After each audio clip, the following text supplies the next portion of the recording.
Coach Sasha, coming to you today for the Healing Hour of I. Now, if you've never been with me before, you don't know what it is that I do here. I am a special type of coach. I am a coach specifically for women who want to heal and reconcile after infidelity. You have been cheated on, but you're still there. You're still trying to work it out. This is still the person that you love. This is the life that you wanted. And it seems unfair that because he was an idiot, that you have to suffer, that you have to give up this life that you wanted to live. I am here to tell you that I don't believe that that's true. I don't think that you have to give up what you want, this person that you want, this life that you want. I don't believe that. I don't think that you have to give that up. And I'm here to tell you all about how to not give up on what you want, how to make the decision towards your healing, and to see where it leads the relationship. It may not work out. You may get to the end of the process of healing and decide, you know what? I just don't feel the same anymore. That's perfectly all right. But right now, you are there. You are staying. There's a lot of arguing. There's a lot of discontent. There's a lot of anger. There's a lot of stress. I am here to show you how you can start to curb that a little bit, and then that starts to improve the relationship, and then you can make a good decision based upon what the relationship really is, instead of just on the fear and the pain of that betrayal, okay? Because everybody is human, okay? We do make mistakes. Your person, if this is your person, they could definitely have made this mistake. They could have made this mistake and hurt you this way, and you have perfectly within your rights to not want to stay, and you are perfectly within your rights to want to stay. So I am here on the side of staying. I stayed. It is 18 minutes past the last day for me, and I'm glad that I stayed. I feel like I made a good decision. It was a good decision for me and for the life that I wanted to live, and I haven't regretted it. I have seen my husband grow up and get together and not make me feel like I need to be worried about him running around in the streets cheating on me, okay? So if you can get to that point, you absolutely can. I want to tell you all the things that I know about trying to get to that point, okay? So if you've got questions, comments, thoughts, complaints, anything about healing after infidelity, you go ahead and let me know, and I will answer your questions, okay? All right. Make sure I can see myself on Love After Cheating. Over here on Love Coach Dasha. Both of those are on Facebook and also on YouTube. My Love Coach Dasha page is on YouTube as well. Go find me everywhere. Subscribe, like, do all the things. Hey, Josie, I see you over there, girl. Hi.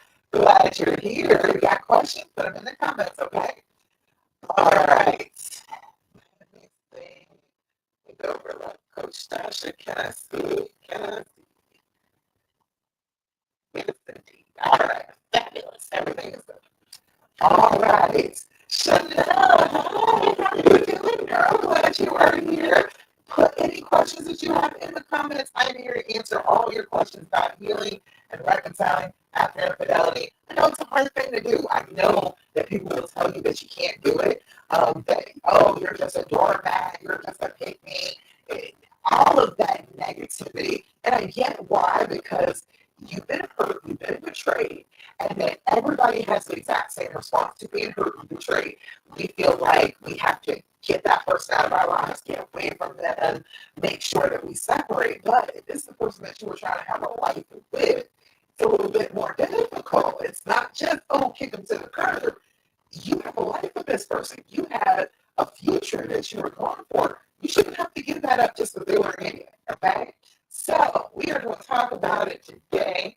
Now, first and foremost, before I do anything else, let me remind you that the Big D Challenge is coming up next week. Now, the Big D Challenge, that is going to be about making the decision to stay, to heal, to reconcile. I want you comfortable with that decision. So all week long, we are going to be making decisions. We are going to be making decisions in favor of our bodies being calm and regulated. We're going to make decisions in favor of the life that we want to live.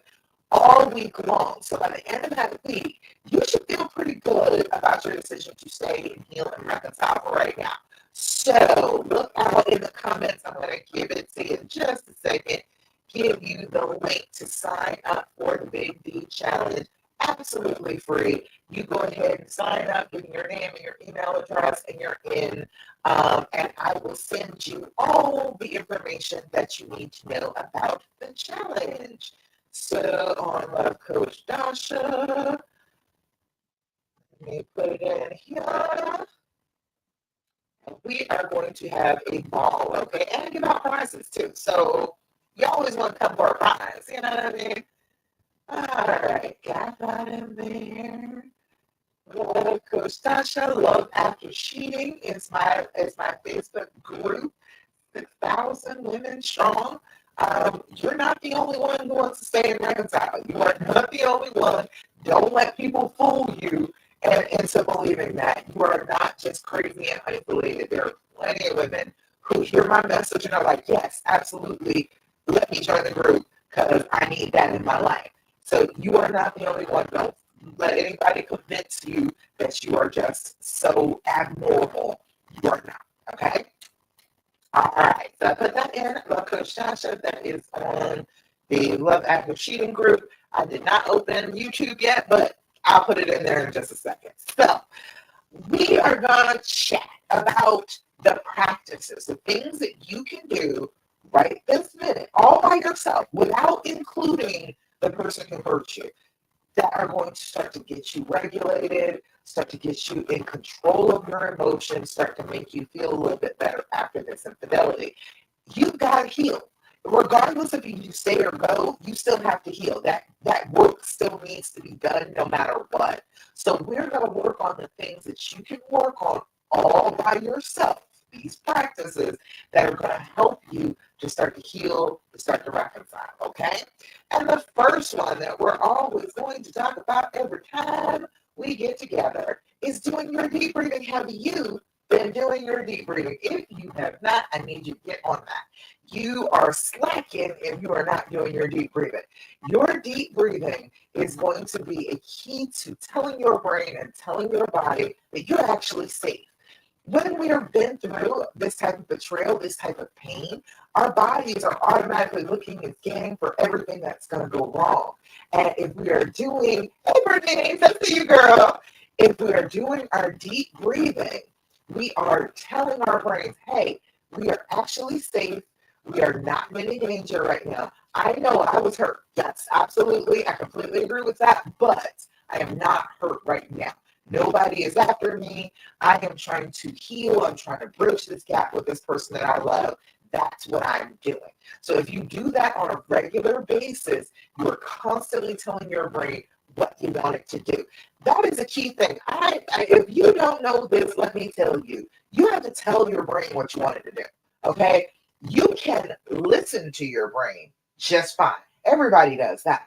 But if you start to tell it what you want it to do, it will start to change itself, little neuroplasticity, and it will start to adjust to what you tell it.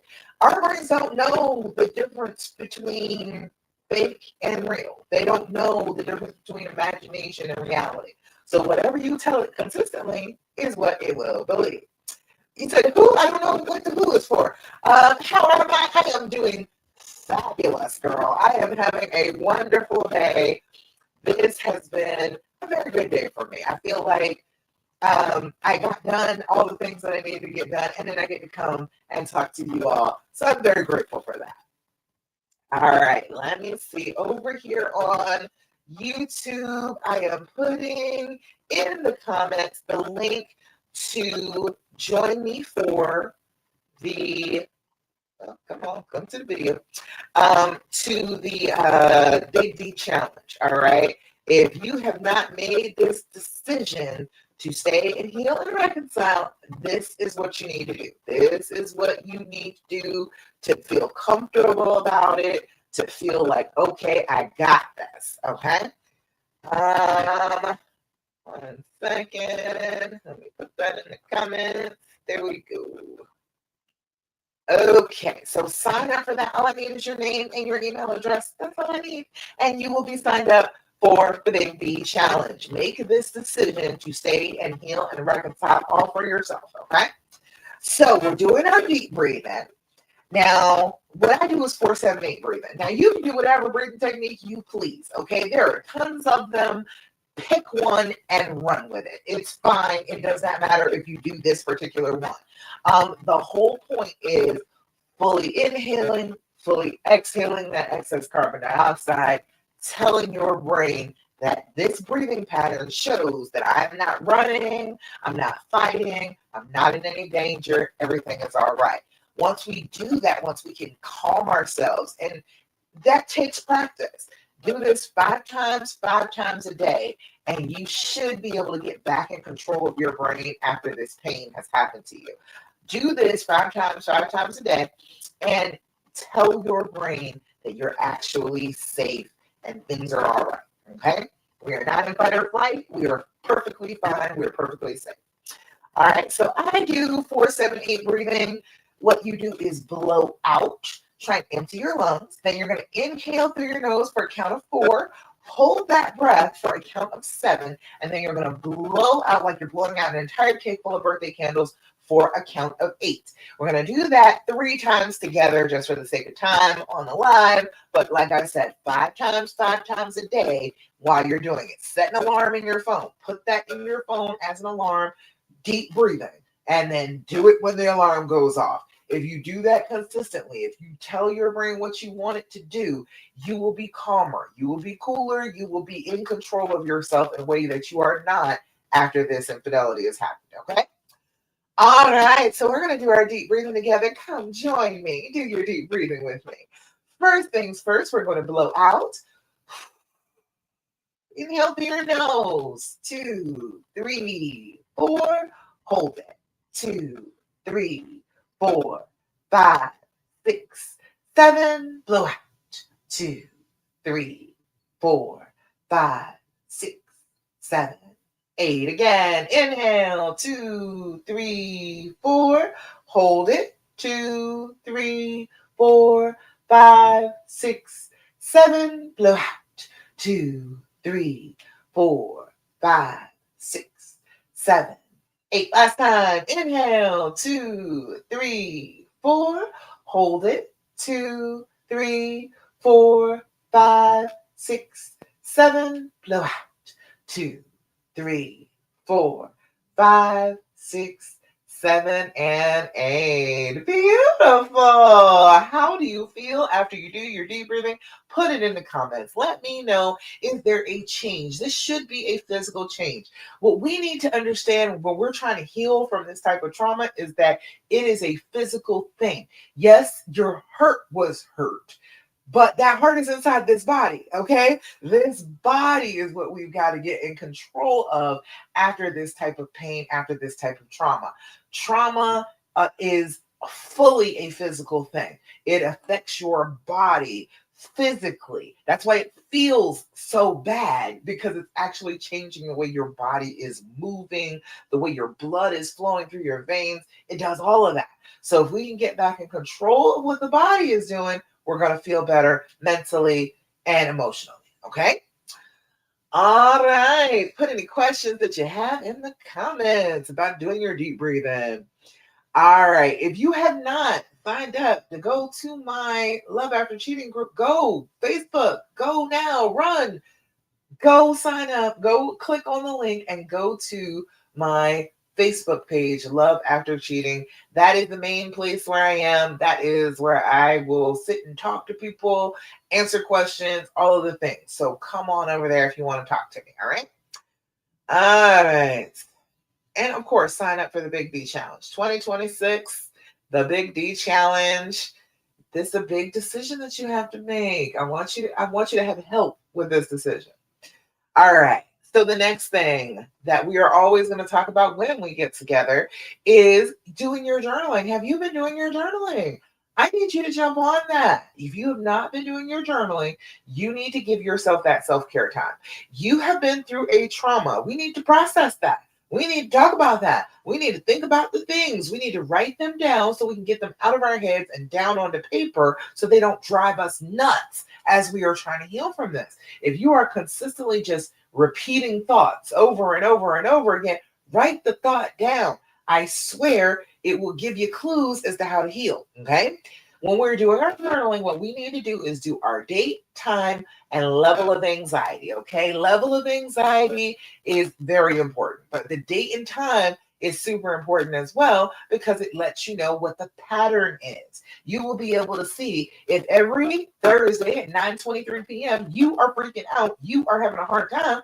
You know you need a little bit of assistance there. You know about 9 o'clock, you need to come on and come see me for the Healing Hour Live so that you can feel a little bit calmer, feel a little less alone. Okay. You will know what the pattern is if you write down the date and time. And then your level of anxiety. Your level of anxiety is 0 to 10. 0 is no anxiety whatsoever. You need to know that. We need to put that down in the journal so that every time your brain on the trauma says, everything is always awful and I never have any good days, you have written down good days.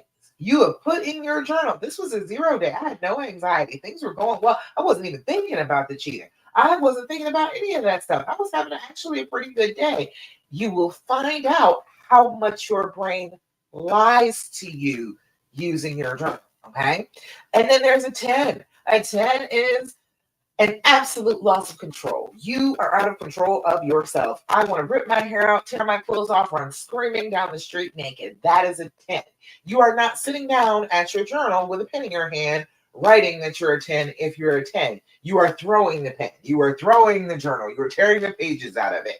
You are tossing things around the house. You are screaming. That is a 10. That is, I have lost control of myself. I can't contain these feelings. I cannot get myself together. That is a 10. If you are sitting down with your journal, you are at the very most a 9. Okay. You have gotten enough control over yourself to put that pen in your hand and open up your journal. You're not as anxious as you think you are. You can say later on, like you can say, oh, an hour ago, I was at a 10. I cannot believe I lost my mind like that. You can say that. That's fine. But don't sit down with your pen and say, right this minute, I'm at a 10 and this is why. No, that's not how that works, okay? And it will make it be so much clearer to you how bad it actually is if you can just say, okay, a 10 is I don't have any control over myself. I can't get myself together. I can't stop screaming. I'm losing my voice, all of the things, okay? If you can determine that, you can figure out that actually it's not feeling as bad as I thought it was. I'm not actually at a 10. I'm actually probably around a 7, come to think of it. All right. You start off with that. You put that at the very top with your date and your time. Then you want to do your journaling for about 5 minutes. Don't go overboard. Okay. Whatever bubbles up to the top of your brain, that's what you need to be writing down. That's the thing that your brain is thinking is important, that is thinking that is a danger at the moment. That's what you write down. Write down for about 5 minutes. And then after you've done about 5 minutes of journaling, come back and do your level of anxiety again. Write that down. You will discover that you're less than you thought you were at the beginning. Okay. It will come down. It will feel better after you've written for about 5 minutes. And that will prove to you that doing your journaling does help. It does actually fix something. Okay. So do your journaling, write your feelings. Give yourself that self-care time. I'm only asking for about 5 minutes first thing in the morning when you wake up, and then 5 minutes right before you go to bed. Okay. And then if you want to journal for about 5 minutes any other time during the day, if something pops up, if there's a trigger, feel free, but limit it. Okay. Maybe about 5 minutes, because if you start writing for an hour at a time, okay, your hand is going to cramp up and you are going to avoid writing in your journal because you've hurt yourself. You've gone too far. You've done too much while you were trying to get everything out of your head. All right. We don't need to get everything out of there. There's too much in there to write down with your hands. Okay. Your hands are basic. We cannot take all of the thoughts and write them down. About 5 minutes, whatever is bubbling up to the top, that's what you're writing. Okay. You will start to find patterns in just that little bit of writing. Okay. All right. Any questions, comments, thoughts, complaints, anything you want to know about doing your journal? All right. Any questions? Cool. All right. The next thing that we're always going to talk about when we get it together is, honey, I need you to develop an attitude of gratitude. Okay. I fully understand. Right now, it doesn't feel like you have things to be grateful for. You've been cheated on. Damn it, you're hurting. You're traumatized. Yes, I get that. However, two things can be true at the same time, and you have things to be grateful for even as you are dealing with this trauma. And that is going to be your key thing to dealing with this trauma. When you are considering yourself, when you are sitting with your feelings, and you know that, yes, you have these things to grieve over. However, you still have these things to have gratitude for. It gives you that balance. It lets your body and your brain understand that, yes, bad things do happen. However, I still got a lot of good things in my life. I set it up on ChatGPT to remind me to do one thing that I'm grateful for every morning, and then an intention that I have every morning. So it reminds me, it comes up on my email first thing in the morning, gives me a notification. Hey, write something that you're grateful for. I want to challenge you to do the same thing, because as you are doing it, sometimes it feels like a struggle, especially if you're having a hard time. But if you go ahead and start practicing it, writing down, I am so grateful for, and then the thing, and consistently writing that over and over and over again, that is number one, brain training. The neuroplasticity that I'm talking about, you can change the way your brain thinks about things and considers things by demanding that it come up with something that you are grateful for every single day. We are not going to sit here and think about the pain and the suffering, everything like that for the entire day. That's going to ruin our day.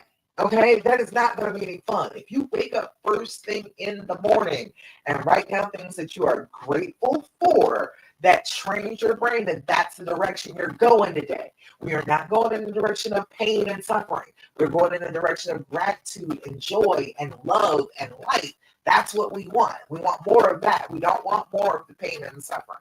Okay?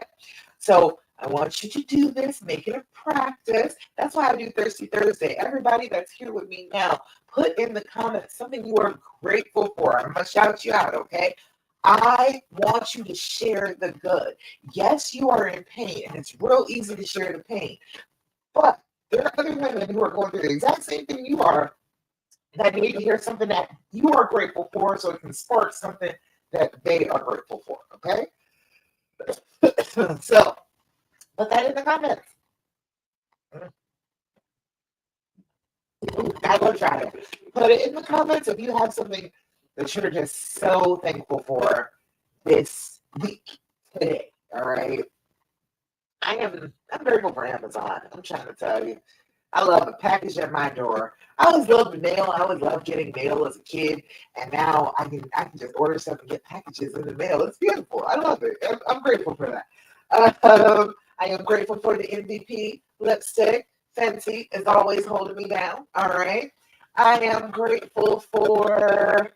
I am actually taking care of my aunt who is elderly. I am grateful that I am available to be able to do that, to be able to help her out and to be able to take care of her.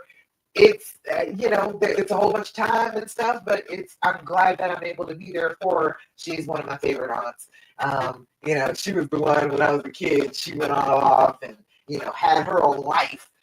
She was off having adventures. Everybody else kind of stayed in the same area, but she was gone and she was having a good time. And she's my favorite because of that. And I'm glad I get to help her out and take care of her now. All right. So put in the comments if you got anything that you're grateful for today. I want to hear it and I want to shout you out for it. Okay. So you can tell other women that things are good even when things are bad, because your brain will want to convince you with the trauma that nothing is ever good. If you insist upon coming up with things that you're grateful for, you will figure out how often your brain is lying to you, saying everything is terrible, you're always miserable, you never have any good times, things are awful for you at all times. You will figure out how much it's lying. You'll be like, oh, my brain is lying to me all the time. once you get that, it's easier to skip over those lies. It's easier for you to not take them to heart, not to believe them. Okay. And the last of the practices we are going to talk about right now. I'm going to hold your hand when I say this. Give me your hand, let me hold it tight. Stop asking them all those questions. Stop it. Stop. I know you want to. I know that you want to. I know that your brain keeps telling you, remember I told you your brain lies? I know that your brain keeps telling you that you need to ask all these questions. You have to have all these answers if you are ever going to heal. That is bullshit, okay? I am telling you right now, your brain is lying to you. You do not need all those answers to heal. If you had left him the day after this happened, if you had walked out the door and never spoken to him again, you wouldn't have all those answers now, would you? You would still heal. You would still go about the process of healing regardless. So just because you're there with the person that you think is a threat, that does not mean to keep asking all those questions. I understand that every bit of the advice out there is you are entitled to ask all the questions that you want. You feel free to do that as much as you want. And if he gets an attitude about it, if he gets tired of answering the question, well, then he must just be hiding something and he is just still terrible and you need to leave him. That's what it always leads to. That's what that goal is. When they're telling you to go ahead and ask all those questions, they're trying to get you to recognize that this person is a threat to me and I don't want to be here. That's what you're going for. When your brain is traumatized, it wants to know all of the information. If you are scared of a spider crossing your ceiling, right, you are asking questions. Where did that spider come from? Where is that spider going? Does that spider have family here? Are there babies on the back of that spider? What is the difference between being all concerned about the spider and being all concerned about your mate? Okay, it's the same exact thing. It is the same trigger in your brain that I must ask these questions. This is a threat in front of me. This is something I must be afraid of. This person has hurt me. This person has cheated on me. I must know all of the details, and that's the only way that I'm going to be able to heal. Again, your brain is lying to you. It is not real. You do not need all those answers to heal. Okay? Now, all that being said, I understand that this is a physiological response. It's like your brain almost itches to ask the questions because it is a trauma response. Because it's, oh, this person is a threat, I want to ask questions about this threat. So instead of doing that, this is a better way to go about it, all right? Try these out. This is the and, THEAND. I recommend this all the time.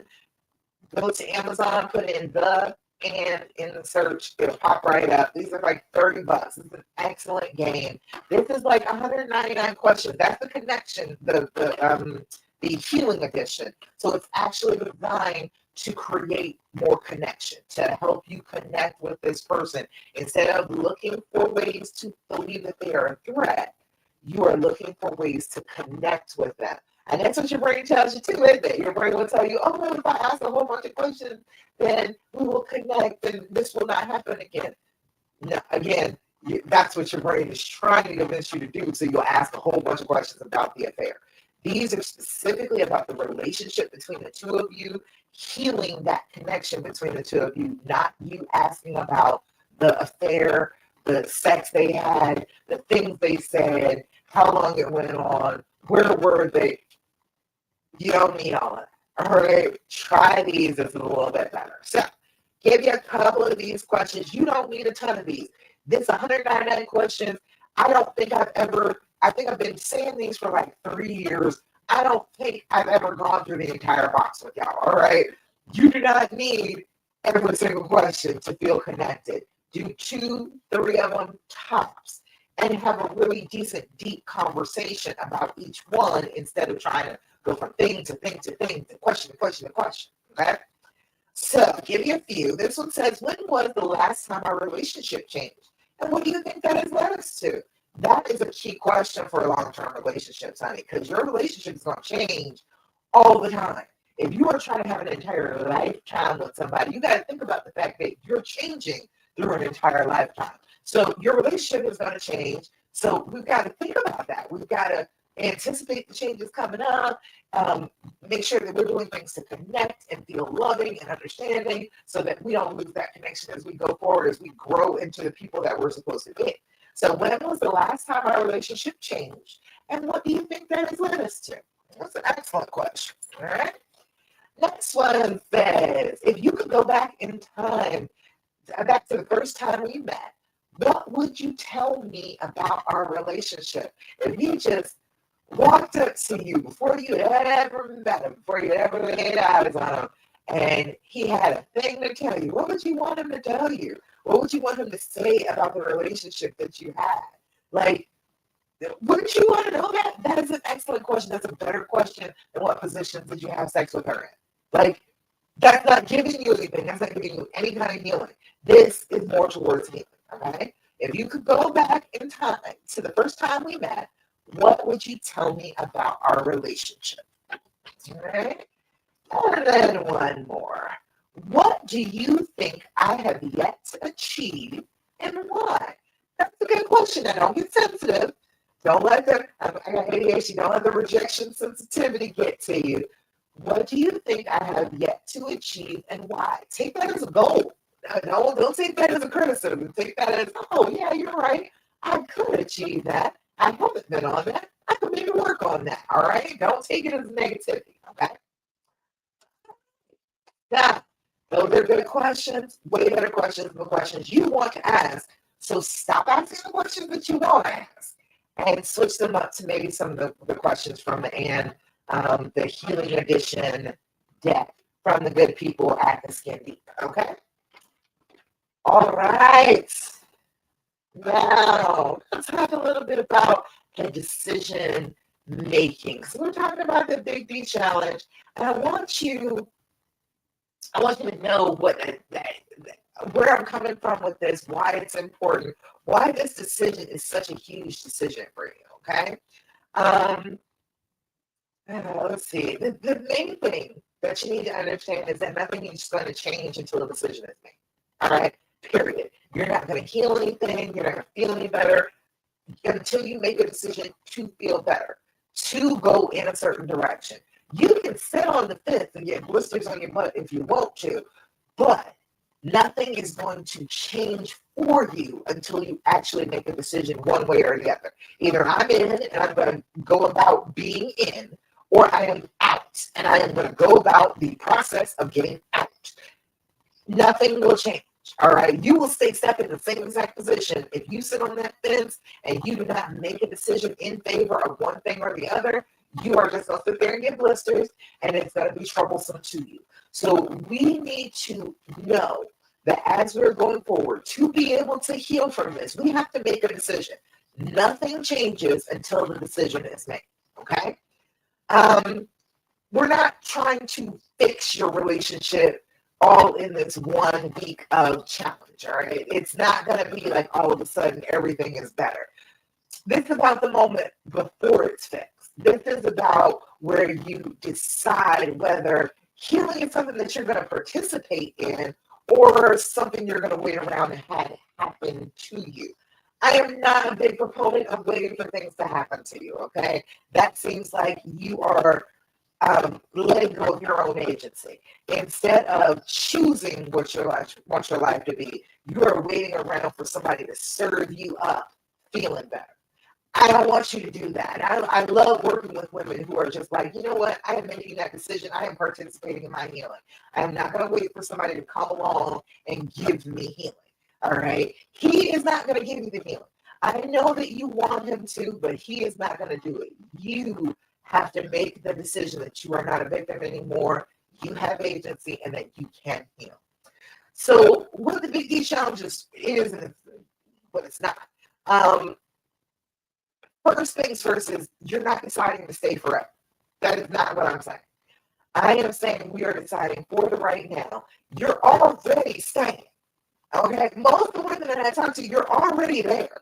You're already staying. You're already actively in that. I am saying that you are making the decision that you are staying right now.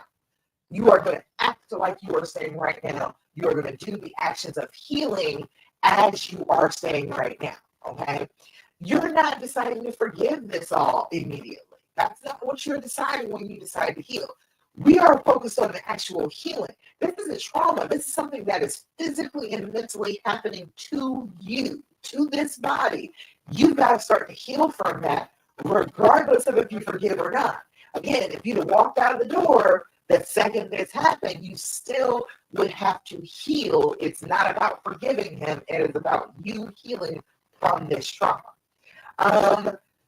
This is not deciding that what happened was okay. We're not saying that. People come to me all the time with that one particular thing. If I start to heal, if I start to forgive him, he is going to believe that he's got the green light to cheat on me again. I'm here to tell you that that's not the case. Most of the time, if you decide in favor of healing, in favor of participating in your healing, he will see that as a miracle. All right? He has never been forgiven like that before. That has never happened in his entire life. You are doing something that nobody else has ever done for him before. If you choose healing, if you choose forgiving, if you choose soothing, if you choose regulating, you're choosing something that he's probably never seen before, and it's going to amaze him. Have you ever been forgiven? Has that ever happened? Have you ever been so wrong?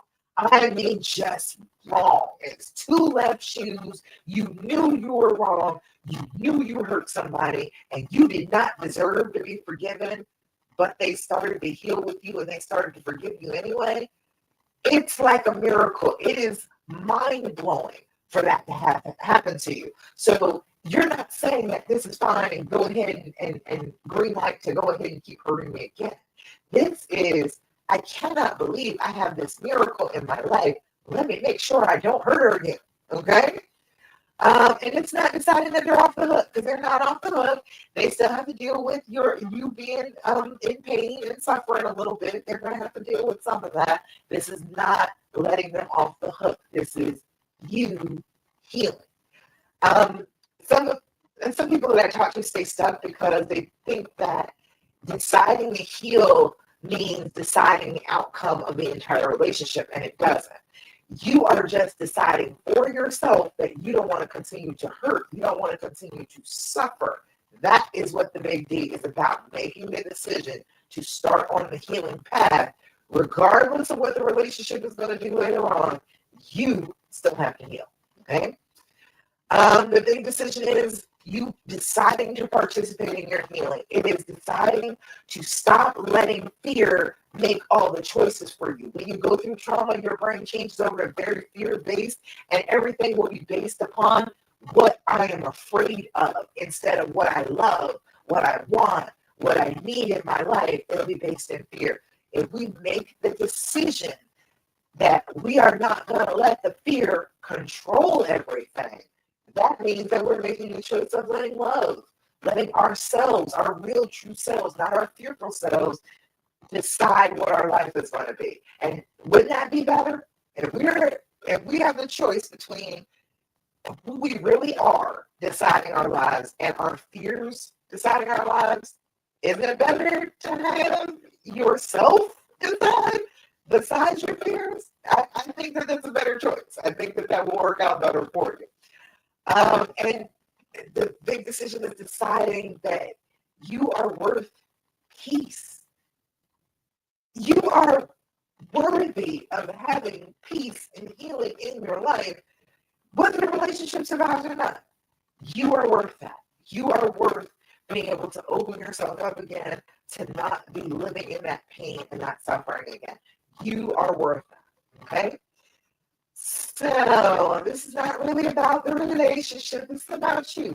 I wanted to work with the women who are dealing with this, because I have found that if you don't heal from this, it continues to affect you going forward. Even if he's doing all the right things, you won't like it. You won't feel it because you're still in pain and still traumatized from this happening to you. So you can't ever move on. You couldn't move on with somebody new. You could leave this person and go be with somebody else, but that pain is still there. That trauma is not healed. So you're going to treat them like they were the perpetrators, like they were the ones that cheated on you. So you have to heal this to be able to move on with your life, to be able to have your happy ending. Okay? Why this decision is so damn hard? That's always a thing. And this is a belief system thing. A big one is they should fix what they broke, right? I should not have to be the one to fix myself. They broke me. They should fix me. Okay? That's a lot of power to give to somebody who hurt you. That is a lot of power to give to somebody. You admit you're saying that they broke you. You want to have them be responsible for putting the pieces back together? Then that's wise. It's not wise with me. I'm trying to tell you, you could do a better job of it than they could. Don't hand your heart off to somebody else. They will fumble it every time. Nobody is trying to hold your heart together as much as they're trying to hold their own heart together, okay? Whoever hurt you, there's something going on in their heart. They're suffering in some way, shape, or form. So they're going to be paying attention to their heart. They're not going to be paying attention to holding on to and holding together your heart. Let's not give them that power, and let's recognize where the power lies. If you want to heal, that power is in you. Not anybody else. Nobody else can give it to you. Nobody else can bandage you up and fix you. That is giving a lot of power to other people that you should have for yourself. Okay? Another one is, if I heal, I'll lose the leverage. I was right, and I am fully in the right, and I deserve to continue to be right, and I won't have any leverage if I go ahead and forgive him. Okay? You were still right. You will still have the same amount of leverage that you have right now. You think you got a whole bunch of leverage because, oh, you hurt me, so I should be able to get whatever I want. That's actually not the way things work. People are not going to just go above and beyond and try and fix you and give you everything you want just because they hurt you, okay? They're going to start to get a little resentful. They're going to be like, well, damn, how much do you want?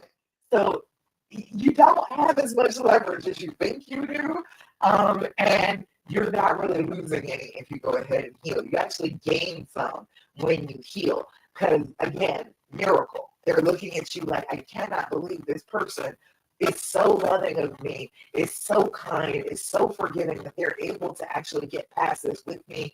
This person is a miracle. I will try my very best never to hurt them again. That's more leverage, okay? That you always being able to say, but you cheated on me, you hurt me. It feels like leverage, but it's not really good leverage, okay? If I heal and it still ends, then I was stupid to stay. That is the thing. That is one of the things. If I heal and I am feeling better about it, but then the relationship doesn't work out, then I was stupid to go ahead and do it in the first place. That's not the case. Relationships end all the time for other things. Just because you were cheated on does not mean that that was supposed to be in a relationship. It could be something completely different. You could grow apart. People die. Like, you have all sorts of reasons that the relationship would end besides cheating. People have to go take another job. People, feel like people get sick.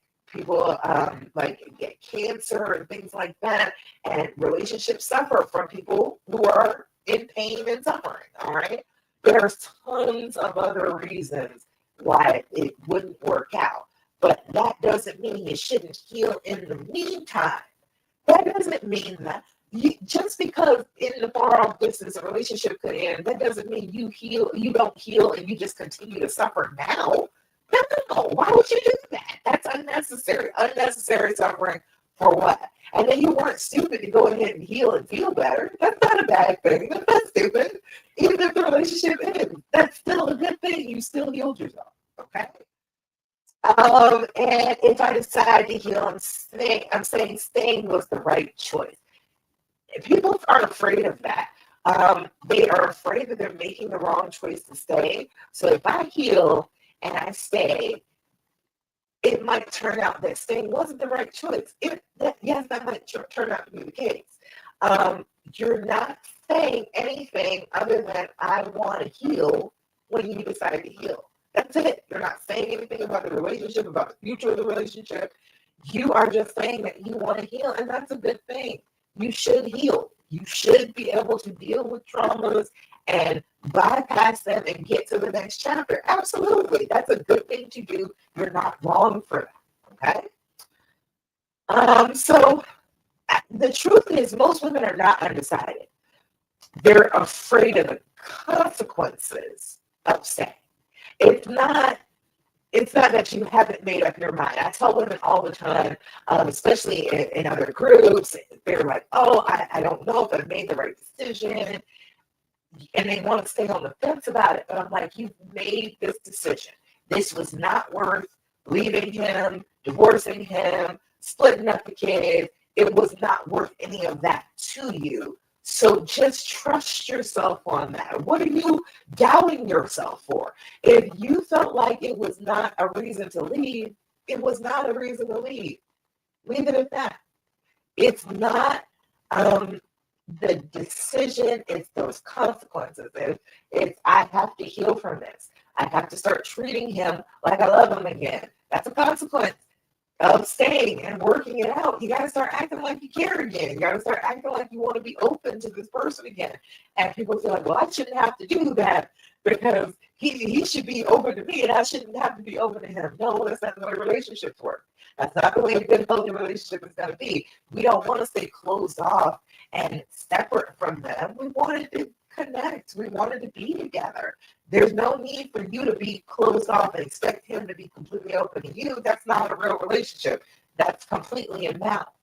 So if the consequences that people are afraid of, don't be afraid of the consequences. Whatever the consequence is, you can handle that. And you can decide once the consequences happen if you want to stay or if you want to go. You are not trapped. You are not painted into a corner. That's what the whole point of this is. You have the choice. You can decide. So if you're deciding to stay and work things out, okay, you're not trapped. If you're just making a decision, that's it. You're not trapped. All right. Let's see. A couple of things you need to know is the trauma will keep your brain in like delay mode. And they're like, well, put it off. Don't make the decision right now. The consequences could be bad. So let's not make that full decision right now. Let's not throw ourselves into it. But then your nervous system will confuse that inaction with safety. I am sitting here. I am still suffering, but I'm safe enough. Nothing new bad is happening to me. So your nervous system says, okay, well, I guess sitting still is safety. Okay. And then you build that in your brain, and your brain holds on to that, and then it doesn't want you to move at all. Waiting feels like it's responsible to do, but it's very costly to your peace of mind, to your happiness going forward, because you're not actually making a decision. You're just kind of staying in frozen mode and hoping that maybe something will come along to convince you to go one way or another. You'll live your entire life waiting, and I don't want you to do that. Okay? Not deciding is still a decision. That is still a decision. It's just that your trauma is making a decision for you. Not deciding is a decision, okay? You're still there. Okay, you can be there and you can say, well, I haven't decided whether I'm going to stay or not. I haven't decided whether I'm going to heal or not, but you're still there. So that is a decision. You are currently making a decision, but it's just one based in fear instead of you being able to move forward, being able to have the life that you want. If you don't decide, years will pass and nothing will feel better. If you don't decide, you still get triggered. You still get numb. You still get suspicious. As I healed, the triggers disappeared. They got thinner and less firm in my brain, and they started to just disappear. And there's still remnants of, I know that this thing used to trigger me, but it doesn't feel like a trigger anymore. Like my husband, if he's been trying to get a new job, the last couple of days. So if he's sitting on the side of the bed, he's texting. He's texting with people that he knows trying to get a new job. And I could be feeling like, oh, who is he texting? Is he texting some woman? Is he trying to do, something dirty behind my back? I remember that used to be a trigger for him to sit on the edge of the bed and text. But I know now that it's not real. It was just a trigger. He wasn't doing anything suspicious. It was fine. And it's fine now. So the triggers do disappear, but you got to actually work towards that. You got to heal for those triggers to disappear. If you don't make the decision, you're technically together, but you're emotionally gone. You're not connected anymore. And that's no good. What are you staying for if you don't have an emotional connection to this person? Why would you bother? And then if you stay, you don't actually make the decision, you're not going to trust him. And worse, you're not going to trust yourself. You are going to feel like, oh, I can't make this decision. I am too hurt. I am too vulnerable. I can't make this decision. So I just got to stay here until somebody tells me what the decision should be. No, ma'am. No, ma'am. We are not feeling stuck waiting for somebody to make decisions for us. We are making decisions for ourselves. Okay? So most women don't leave because they decided to. They leave because they never healed. And eventually you just couldn't feel anything for them anymore. But that is the reason why most women leave. It's not because they didn't want to stay. They leave because they never were able to heal from it. I talked to couple after couple. That's why I got laser focused on healing after infidelity, because I was a relationship coach. I did premarital counseling. I did people's weddings. And it kept being a thing during premarital counseling is, well, yeah, he cheated on me, and, I don't really trust him, and, the relationship has come to a bit of a stall because of that, and I don't feel comfortable getting married because I'm still hurting and I'm still stuck on this pain that has happened to me. And then you don't end up staying because that pain has just lingered so long, you feel like you can't live without it. I'm going to tell you, if you make a decision towards the healing, the pain will start to go away. It will start to be less. It will not keep you from healing moving forward. Okay? Let's see. What else I got here? We're going to be deciding a lot of things during the Big D Challenge. You're going to decide how to regulate your body instead of interrogating your partner. You're going to decide to question those fear-based thoughts instead of just obeying what they say. You know how they do. You are going to decide to practice tools even when you don't feel hopeful. Okay? The practices is a thing. Doing your deep breathing, doing your journaling. You're not going to feel in the moment like, oh, this is already helping me, making me feel better.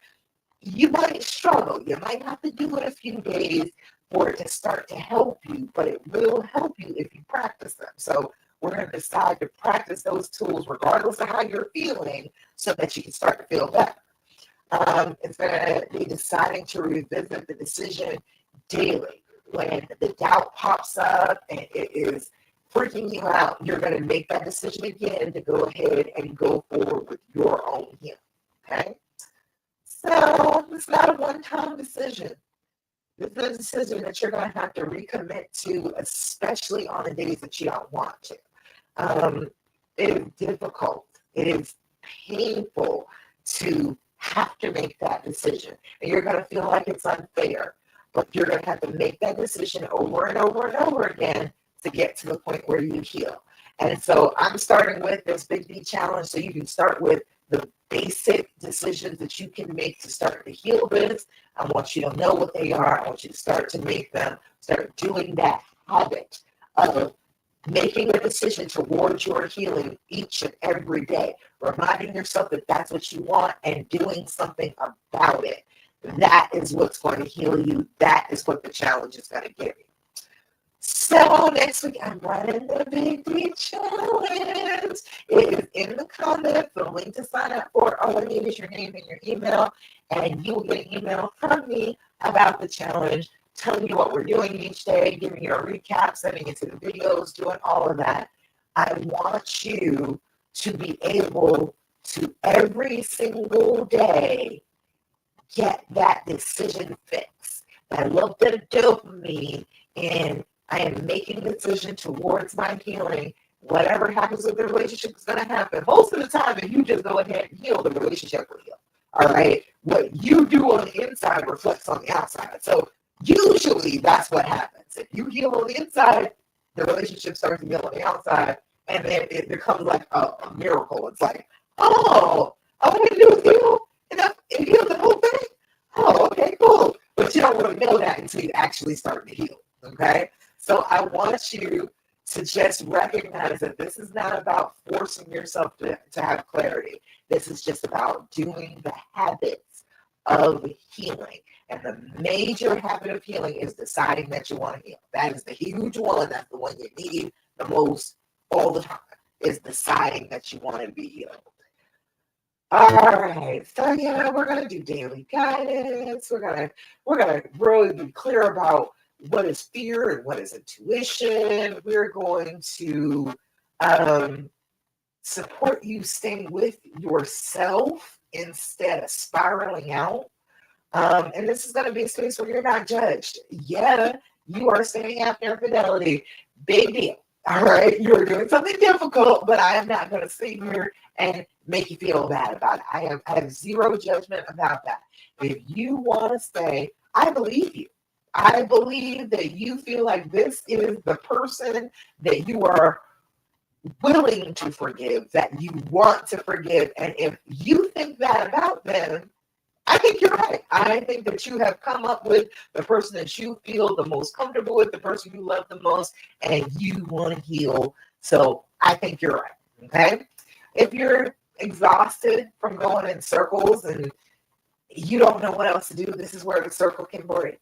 This is where you can change the cycle, is making up your mind about your healing and joining me for the Big D Challenge starting next Monday, 11 a.m. Eastern Standard Time.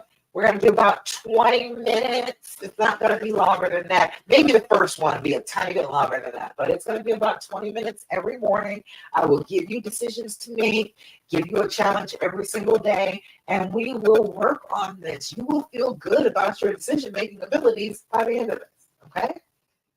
So, you just want to ask yourself, if you're not sure about signing up for this absolutely free challenge, okay, you're not sure about it, then I want you to just think about this question. If nothing changes, where will I be in a year from now? It is the beginning of January 2026. Where are you going to be in January 2027? Where are you going to be with your relationship? Where are you going to be with your healing? Are you going to still be hurting like this in a year? People can do it. I have seen it all the time. I see people suffering for years out. Are you still going to be hurting in a year from now? Are you still going to be suffering? Are you still going to be arguing with him about what he did, checking his phone, suspicious of them? Are you going to be like that in a year, or are you going to be healed? Is it going to be a damn new relationship? Is that what you are going to experience? Think about that, and then you decide whether you need this challenge or not. So if nothing changes, where will I be in a year? Okay? I think maybe another good question is, what would it mean if I chose myself? Not choosing him, not choosing the relationship. What would it mean if I chose myself? Even if I don't know what the outcome is going to be, what would it mean if I chose myself? I want you to think about those. And then I want you to come sign up for the Big D Challenge. Make this decision for yourself. Heal yourself. Heal this trauma. And then you can deal with the relationship at your leisure. Okay? You don't need certainty to decide. You need courage. Okay? And courage grows when you stop trying to do this all by yourself and you get some help. That is why I do these challenges. That's why I love to do the Big D Challenge, because I know that by the end of it, You will feel like you are not by yourself making a very big decision, and you will feel brave about it. Okay? So if you got any questions, comments, thoughts, complaints, anything about the challenge, put in Big D in the comments and I will answer anything you've got. But for now, sign up in the type form. It says theworkgiving.com .typeform.com. Go ahead and click on that, put your name and your email, and I will send you an email about getting into the Big D challenge next week. Okay? All right, that's about it. Let me go to the last of the practices because we went over 4 of them earlier today, but there's a 5th one, okay? We talked about doing your deep breathing, doing your journaling, developing an attitude of gratitude, and not asking all those questions. Got those, right? The 5th of the practices, the things that I tell all of my clients every single time we work together. These are the things I'm like, okay, these are the things you do every day. After you've done all these, come ask me a question. But do these things first every day and see where you're at. All right. The last one is to do your affirmation. Do your affirmation. Say good things about you. You are a kind and loving and wonderful woman. You are trying to forgive somebody for something heinous. You are trying to forgive just because you love somebody. That is beautiful. You should say good things about yourself. When you are experiencing this pain, this suffering after a trauma, your brain will try and tell you that you're useless, you're worthless, that you're just so stupid for trying to be with this person, and you're just hurting yourself, and you're just never going to feel any better. It will continue to try and tell you awful things like that. You have to be really proactive about telling your brain, no, I like myself. I am deserving of healing, and I'm deserving of love, and I'm deserving of being able to forgive and understand. I am worthy of that, all right? So I want you to stop every morning, look yourself in the eye, in your mirror, in your camera, whatever, and I want you to repeat your affirmations like you mean them. Like it is the most true thing you've ever said in life, okay? I want you to repeat them and then like with authority, and then throughout the day, come back to that memory of you saying this good thing about yourself. You will train your brain that you want to say good things about you, not bad things about you. And so that is going to help with the trauma. That is going to help you to start to heal, okay? So today's affirmation, and if you need affirmations, put affirmation in the comments. I will send you the link for my personal affirmations specifically to heal and reconcile after infidelity. And if you need the practices, put practices in or practices in the comments, and I will send you a link for that as well. All right. But today's affirmation says, today I feel worthy. Today I will accept all the wonderful things in this life because you are worthy of them. You are worthy of healing from this. You are worthy of making your own decisions. You are worthy of love. You are worthy of compassion. You are worthy. Okay? Today I feel worthy. Today I will accept all of the wonderful things in life. They are for you. They want to be yours. Open your arms and receive you. Accept that you're worthy of them. Okay? All right, y'all. That is about it. I don't see any questions, any comments. If you got any, go ahead and put them in the comments. But I don't see any. Okay, don't see any there. Don't see any in love after cheating. Don't see any on YouTube. So that is about it for today. Thank you so much for joining me for the Healing Hour Live. Now, if you have questions, comments, thoughts, complaints for me, make sure you put them in the comments. Send me a DM. I don't mind. Affirmation, if you want affirmation. Practice, if you want the practices. And go ahead and click on the link in the comments to sign up for the Big D Challenge starting next week, Monday, 11 a.m. Eastern Standard Time. In the meantime, I love you, and I'm so, so proud of you. Look at you making decisions for yourself, even in pain. That is a beautiful thing. You are a strong, strong lady, and I'm very, very proud of you if nobody has told you that. All right? Mwah. I love you, and I will see you again next week, Thursday, 9 p.m. Eastern Standard Time for the Healing Hour Live. Bye, y'all.